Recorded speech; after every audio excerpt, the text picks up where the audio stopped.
लेके हाँ रघुपति राघव राजा राम जेल के भीतरे आसाराम ऐसे और देवता चित्त न धरई हनुमत से ही सर्व सुख हनुमान जी के हमने के जय बोला में कुंवर जी तैयार रही है और देवता चित्त न धरई तो हनुमत से सर्व सुख करई। उनके नाम हनुमान हो जे असंभव के संभव बना देवेले। उनके नाम हनुमान हो जे अपना मालिक के संकट से उबार देवेले। अरे उनके नाम हनुमान हो जे अपना मालिक के दिखावे खातिर करे जाके फाड़ दे। ऐसे कहे के बात दुनिया में सबका सहोई बलवान दुनिया में सबका सहोई बलवान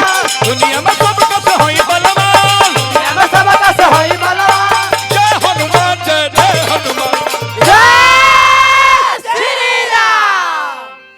राउर चरनिया में गिर के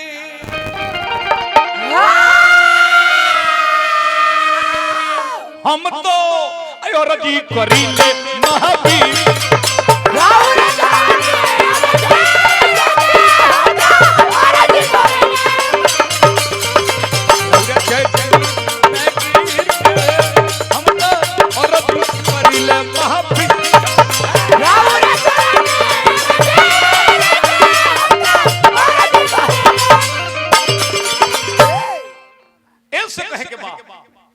हर बात के पीछे कुछ न कुछ कारण है।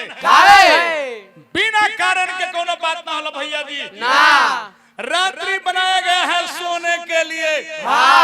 प्रकृति ने बनाया है आपको आराम करने के लिए। आप लोग उसका विरोध कर रहे क्यों?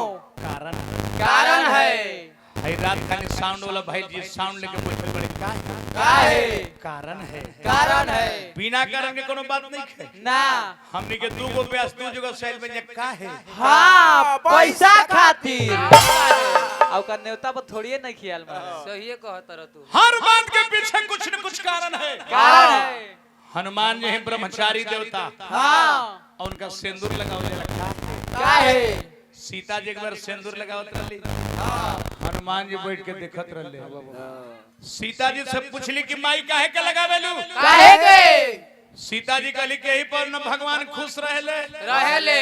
हनुमान जी कहली कि हाँ तो तनी हटी जैसे हटले तो मैं डिब्बी में ढार के अपने मुंह ना के पोत ले ले। सीता जी कहली कि तू का कोइलो हनुमान? हनुमान जी कहते माई रे तारा से बेसी भगवान हमरा पर खुश रही।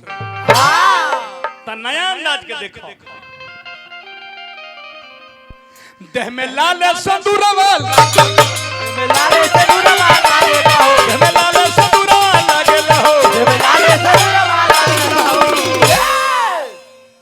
नाम लेते परतवा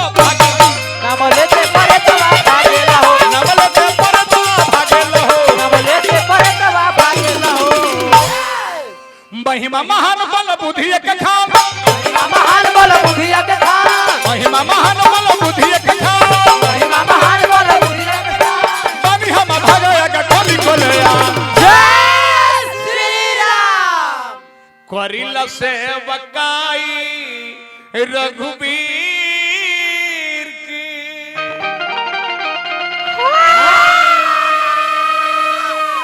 हम तो अयोरजी करिले महावीर के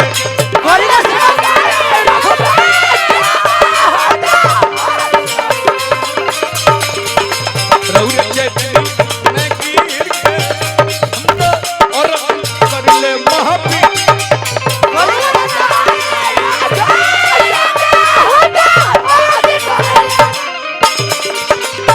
ए जे वंदना समाप्त करब लगा बचा हाय रे हर बोलबे हरे राम हरे राम हरे राम हरे राम तब बोलू रे पागल माला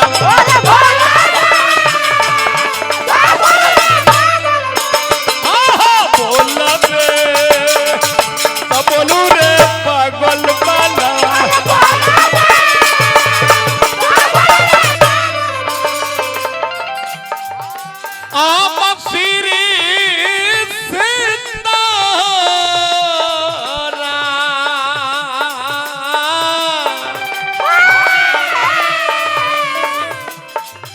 हमरा रुके संजय भैया तो साहब ना भैया रुके हाथना दूर से को भाई के दुलार प्यार बुलवनी मगध के धरती से खाते हमने क्या भारी है जा हम इतना समाज में हम वादा करते कि हम जब ले जियो संजय भैया तब ले सेवा करब रउआ सब ताली से सम्मान कर तालियां तने न हो घूम जा के बा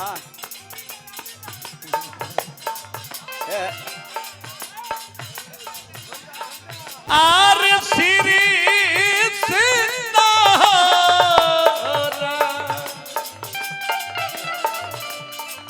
जग में सुंदर है दो नाम चाहे कृष्ण को हो या राम राम और कृष्ण में ज्यादा अंतर नहीं थे कितना राम 12 कला अवतारी थे तो कृष्ण 16 कला अवतारी थे राम पूर्ण अवतार थे कृष्ण परिपूर्ण अवतार थे राम जन्म ले दिन में तो कृष्ण जन्म ले रात में राम जन्म ले चैत के अंजोरिया में कृष्ण जन्म ले भादो के अन्हरिया में राम जन्म ले महल में तो कृष्ण जन्म ले जेहल में राम जन्म ले सुख में तो जिंदगी बीतल दुख में आ कृष्ण जन्म ले दुख में तो जिंदगी बीतल सुख में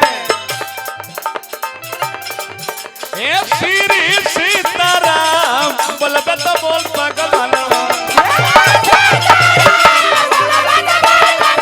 चाहे राधा पति घनश्याम बोलबे तो बोल भाव हे राधा पति घनश्याम बोलबे तो बोल हे राधा पति घनश्याम बोलबे तो बोल भाव हे राधा पति घनश्याम बोलबे तो बोल होय रामचंद्र की जय जय जय जय जय जय जय जय जय जय जय